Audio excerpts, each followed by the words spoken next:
శుక్లాంబరధరం విష్ణుం శశివర్ణం చతుర్భుజం ప్రసన్నవదనం ధ్యాయేత్ సర్వవిఘ్నోపశాంతయే. దానధర్మం మహత్యం. పిమ్మట ఋషిపుత్రుడగు నచికేతుడు ఈ విధంగా మహర్షులకు వివరించెను. విప్రులారా, నారద మహాముని పరమసాత్వికుడైన మహాపురుషుడు. అయినప్పటికీ ఆయన మనస్సందు కలహాల చూడవలన అభిలాష హెచ్చుగా ఉండుచుండేది. ఈ విధంగానే ఒక మారు ఆయన కౌతూహల చిత్తుడై భూమండల పర్యటన గావిస్తూ పాండవాగ్రజుడగు ధర్మరాజు సభ యందు ప్రవేశించెను. మహర్షి వచ్చిన విషయం తెలియగానే ధర్మస్థితుడు ఆయనకు పరమాదరంతో స్వాగతించి సత్కారములను చేసెను. పిమ్మట మునివర్యుడు సుఖాసీనుడై విశ్రాంతి తీసుకుంటుండగా నారదునితో, ద్విజశ్రేష్ఠ, మీరు నా అదృష్టం వల్ల ఇక్కడకు నేడు వేంచేసి ఉన్నారు. మహామునివర్య, మీరు సర్వజ్ఞులు, సర్వదర్శులు, సంపూర్ణ ధర్మజ్ఞులందు శ్రేష్ఠులుగా పేరెన్నిక గన్నవారు. అంతేగాక గాంధర్వ విద్యయందు చారిత్రక విషయములందు పూర్ణంగా తెలిసినవారు. మీరిచ్చటకు వచ్చి మమ్మ అనుగ్రహించట చేత మీ దర్శనం మాకు లభించింది. మీ దర్శనం చేతనే మేమెల్లరము పవిత్రమైతిమి. నిరంతర కలతలకు ఆవాసముగా మా అంతఃకరణములు శుద్ధం లేనవి. మునివర్య, ఇంత మాత్రమే గాక మీ పాదస్పర్శ చేత మా రాజ్యమంతా పునీతమైనది. భగవత్ స్వరూపుడా, ఇప్పుడు మీరు మీ మనోరథములు తెలుపుడు. విప్రులారా, నారద మహాముని ధర్మం యొక్క సీమాంతం ఎరిగిన మర్మజ్ఞుడగుటచే ధర్మరాజు పలికిన మాటలు విని అతడు వేసిన ప్రశ్నలకు జవాబుగా ఇట్లా పలికెను. ధర్మరాజు అడిగిన ప్రశ్నలు మహాగూఢమైనవి, సర్వరహస్యాలను వ్యక్తీకరించినవి. అయినను వాడిని నేను మీకు తెలుపుతున్నాను వినడం. పిమ్మట ధర్మజునితో నారదుడు ఇట్లా పలికెను. రాజేంద్ర, నీ ప్రజాపాలన ధర్మానుసారమే కలదు. నీవు సత్యము, తపము, శాంతి, ధైర్యముల చేత సంపన్నములైన గుణస్వరూపుడము. సువ్రతుడా, నా మనసందు ఒక గొప్ప సందేహం కలుగుతున్నది. దాన్ని దయతో నీవే వివరించము.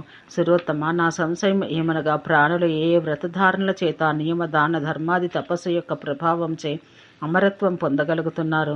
అందుకు వారు ఆచరించవలసిన విధి కృత్యములు ఎటువంటివి? ఎందరో మహాత్ములు ఈ లోకాన అతులనీయమగు శ్రీకీర్తి మహాఫలములనే గాక పరమదుర్లభములకు సనాతన పదమును కూడా పొందగలుగుచున్నారు. ఇందుకు విరుద్ధంగా కొందరు తమ జీవితంలంతయు క్లేశాలు అనుభవించి మరణించిన పిదప నరకం చేరుకుంటున్నారు. తమరి తత్వపూర్వకంగా ఈ సర్వ విషయాలు మాకు కరుణతో స్పష్టంగా వివరింపుడని ప్రశ్నించను. అంతటా యమధర్మరాజు నారదునితో ఇట్లా పలికెను. తపోధన, నీవడిగిన సందేహాలకు సంబంధించిన సర్వ విషయాలు సాకల్యముగా వివరిస్తున్నాను వినడు. అధర్మం చేసిన వారి కొరకు నరకం నిర్మించబడి ఉన్నది. పాపులకు మానవులే అక్కడకు చేరుకొందరు.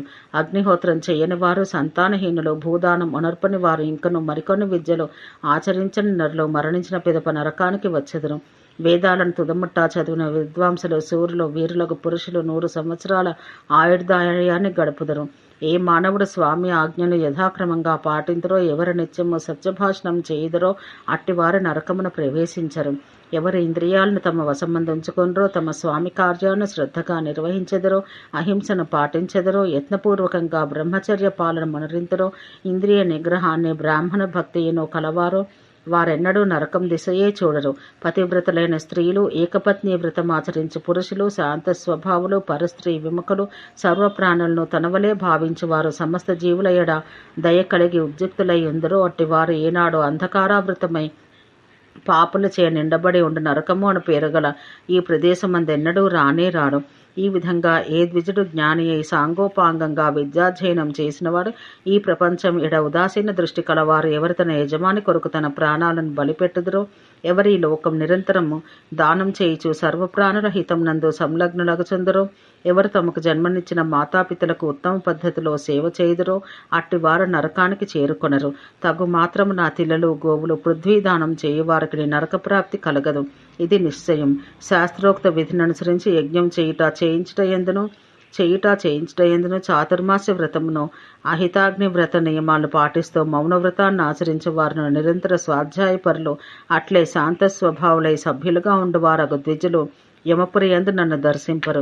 జితేంద్రియులై పర్వముల కంటే భిన్నములైన కాలములందు కేవలం ఋతుకాలమందు మాత్రమే తన భార్య వద్దకు పోవువాడు కూడా నరకం చేరడు. ఇట్టి బ్రాహ్మణులే దేవతా స్వరూపులగుదురు.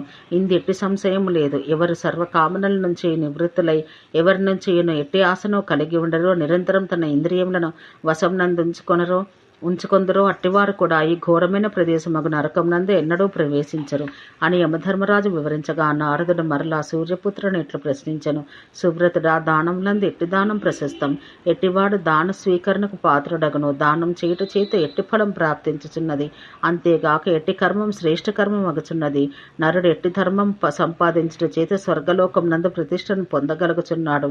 ఇట్టి దానం యొక్క మహిమ చేత పరిణామ స్వరూపంగా నరుడు సుందర రూపమును, ధనధాన్యాలను, దీర్ఘాయువును, అట్లే ఉత్తమ వంశం పొందగలుగును. ఈ విషయం దయతో నాకు తెలియజేయము అని ప్రశ్నించను. ధర్మస్వరూపుడకు యమధర్మరాజు నారదునికి ఇట్లా చెప్పెను. దేవర్షి దానం చేయి విధులు, దాని విధానములు అగణితములు అని, అవి శతవర్షముల కాలం తెలిపిన పూర్తి ఎగటుకు సమర్థములు కావు. అయినా మనుషుడు ఉత్కృష్ట ఫలం పొందు దానముల ప్రభావం సంక్షేపంగా తెలుపుతున్నాను వినుము. తపస్సు అనురించిన చేత స్వర్గప్రాప్తి సులభమగుచున్నది. తపస్సు చే దీర్ఘాయువు, భోగోపకారులకు వస్తువులు లభ్యంలగును. జ్ఞాన విజ్ఞానాలు, ఆరోగ్యం, రూపం, సౌభాగ్యం, సంపద ఇవి అన్నీ తపస్సు చే ప్రాప్తంలగును. కేవలం మనస్సందు సంకల్పం చేత మాత్రమే ఎవరికి ఎట్టి సుఖభోగాలు ప్రాప్తించవు. మౌన వ్రతాన్ని పాటించుట చేత అవ్యాహత ఆజ్ఞాశక్తి లభించును. దానమనర్చుట చేత అనుభవించుటకు తగిన వస్తువులను, అట్లే బ్రహ్మచర్యాన్ని పాటించుట చేత దీర్ఘకాలం జీవించుట ప్రాప్తించును. అహింసా ఫలస్వరూపంగా సుందరమైన రూపం దీక్షను వహించుట చేత ఉత్తమ వంశమందు జన్మించుటయును లభ్యమగుచున్నవి. ఫలములు, దుంపలను తిని జీవించువారు, కేవలం పర్ణములు ఆహారంగా స్వీకరించువారు స్వర్గప్రాప్తి పొందుదురు. పయోవ్రతం కేవలం పాలు మాత్రమే స్వీకరించుటను పాటించుటచే స్వర్గప్రాప్తి, గురుసేవారతుడొకటచే మహత్వ సంపద లభ్యంలగును. శ్రాద్ధం, దానములు నడిచిన ప్రభావముల చేత పురుషులు పుత్రవంతులగదరు. ఎవరు తగిన విధంగా దీక్షా స్వీకారం చేసి అట్లే తృణాది శయ్యపై పరండి తపం చేయువానికి గో సంపద, ఇతర సంపదలు లభ్యములగును. ప్రాతః, మధ్యాహ్న, సంధ్యాకాలమునందు త్రికాలములలోనూ స్నానమునరించి అభ్యాసి బ్రహ్మప్రాప్తి పొందగలుగును. కేవలం జలం మాత్రమే స్వీకరించి తపస్సు చేయవాడు తన అభీష్టాలను ప్రాప్తింప చేసుకొనును. జ్ఞాన విజ్ఞానం, ఆరోగ్యం, రూప, సౌభాగ్య సంపద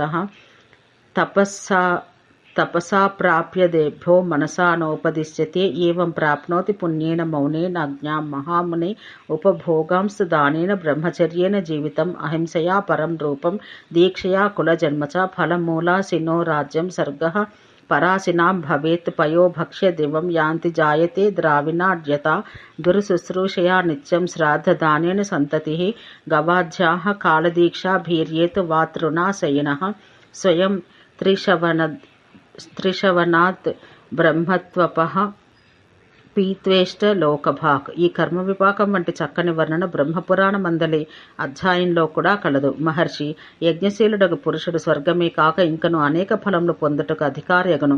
10 సంవత్సరాల కాలం పాటు కేవలం జలములు మాత్రమే తాగి తపస్సు చేయుచు లవణాది రసాయనిక పదార్థాలను స్వీకరింపక ఉండనో వానికి సర్వ సౌభాగ్య ప్రాప్తి కలుగును. మాంసమును వదిలిన నరునికి సంతానము దీర్ఘాయువు కలదియగును. చందనం, పుష్పమాలలు లేకుండా తపోవంతుడగు మానవుడు సుందరమైన స్వరూపం కలవాడగును.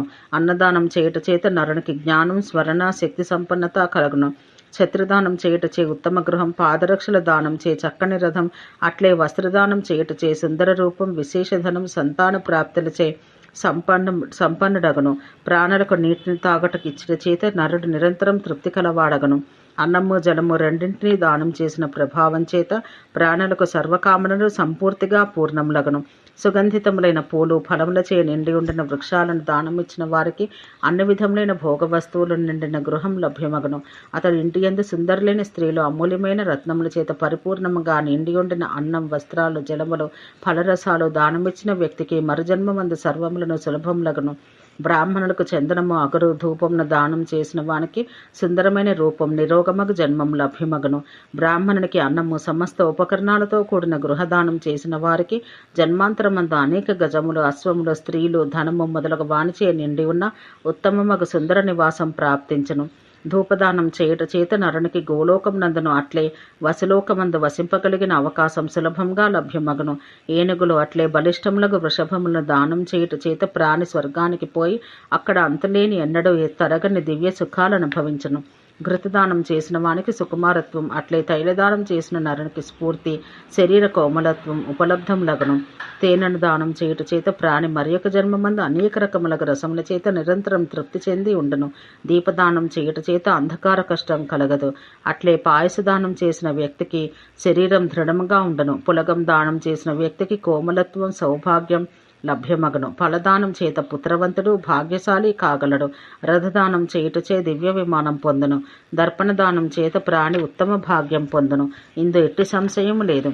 భయభీతుడైన ప్రాణికి అభయప్రదానం చేయుటచే మనుషునికి సర్వకామనలు సిద్ధింపగలవు. ఓం శాంతి శాంతి శాంతి.